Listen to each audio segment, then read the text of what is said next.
आज भी मतलब न्याय मिल जाए गरीब आदमी हो, बहुत ज़्यादा गरीब आदमी हो, सब्जी बेच के गुजर करता हूँ। स्वागत है आपका स्टार न्यूज भारत में। मैं हूं आपके साथ परवेज अंसारी। दोस्तों की जैसा कि आपको मालूम है, हम लगातार किसानों की आवाज़ उठाते हैं और आज फिर हमारे साथ एक किसान की हम जो आवाज़ उठाने जा रहे हैं। हमारे साथ एक किसान है जो कि एक छोटे हैं, फिलहाल 1 से 1.5 बीघा उनकी ज़मीन है। परेशान हैं, जो लगातार अधिकारियों के चक्कर काट रहे हैं। तहसील में भी गए और ज़िले के अधिकारियों के पास गए, यानी 13 साल यानी 1 दशक से भी ज़्यादा हो चुका है अधिकारियों के चक्कर काट रहे हैं, लेकिन उन्हें न्याय नहीं मिला। आखिर वो किस पर भरोसा करें। हाथ थककर मुख्यमंत्री कार्यालय पहुंचे न्याय की उम्मीद को लेके। जानते हैं पूरा मामला आखिर क्या है। आपका क्या नाम है? जमुना प्रसाद। कहाँ के रहने वाले? ग्राम बरौर। आपने जो मुख्यमंत्री से गुहार लगाई थी, कार्यालय पहुंचे थे, क्या मामला था, कब पहुंचे थे? मेरी ज़मीन है साहब, 1 बीघा 16 बीसो।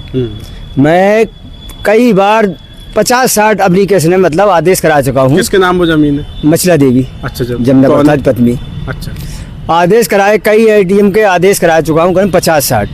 फिर भी कोई मतलब अगर होती है कोई सुनवाई थोड़ी बहुत, तो वो लेखपाल गलत सलत लिख के पैसा खा के दबा देता है। अब मैं मुख्यमंत्री लेखपाल है? आलोक, इसमें आलोक है। अच्छा, हाँ, तो उसको मैंने मतलब उससे वो नायब तहसीलदार में मुख्यमंत्री के पास गया 2 बार, एक 1 तारीख को, दूसरे 22 तारीख को, 22 दिसंबर को।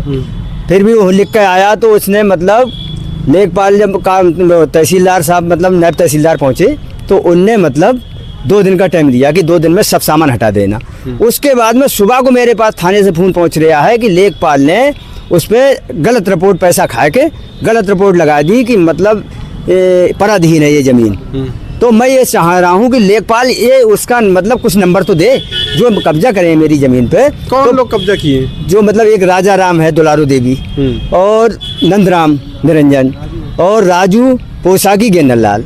तो मैं इनसे ये पूछ रहा हूँ कि मेरी ज़मीन, चलो मेरा बैनामा है, मैं ज़मीन का अपना बैनामा दिखा रहा हूँ, सब कुछ दिखा रहा हूँ, तो ये लोग जो जबरन कब्जा करे पड़े, तो ये अपनी घाटा संख्या दिखाएगी, मतलब मेरी है ज़मीन, वो दिखाएं। तो कुछ नहीं दिखा रहे हैं। गरीब आदमी मैं कहाँ तक भागूं, भागते भागते मुख्यमंत्री नहीं आया, फिर भी कोई नहीं आओ। अब मिल लिया है, देखो क्या होता है क्या नहीं होता है। आगे मैं देख रहा हूँ भाई, कुछ तो कुछ ना होए। मेरा निर्णय क्या चाहते हो आप? मैं ये चाहता हूँ मेरी जो है वो मतलब ज़मीन मिलना चाहिए, जायज़ मेरी है वो, मुझे किसी की नहीं चाह रहा हूँ। आपको इतना लंबा समय हो गया, 13 साल आपको हो गया, भागत बर्बाद हो गया, गरीब आदमी परेशान हूँ, सब्जी बेचता हूँ साहब, है मजबूरी गुजर करता हूँ। 3 लड़की है मेरे, लड़का भी नहीं कोई।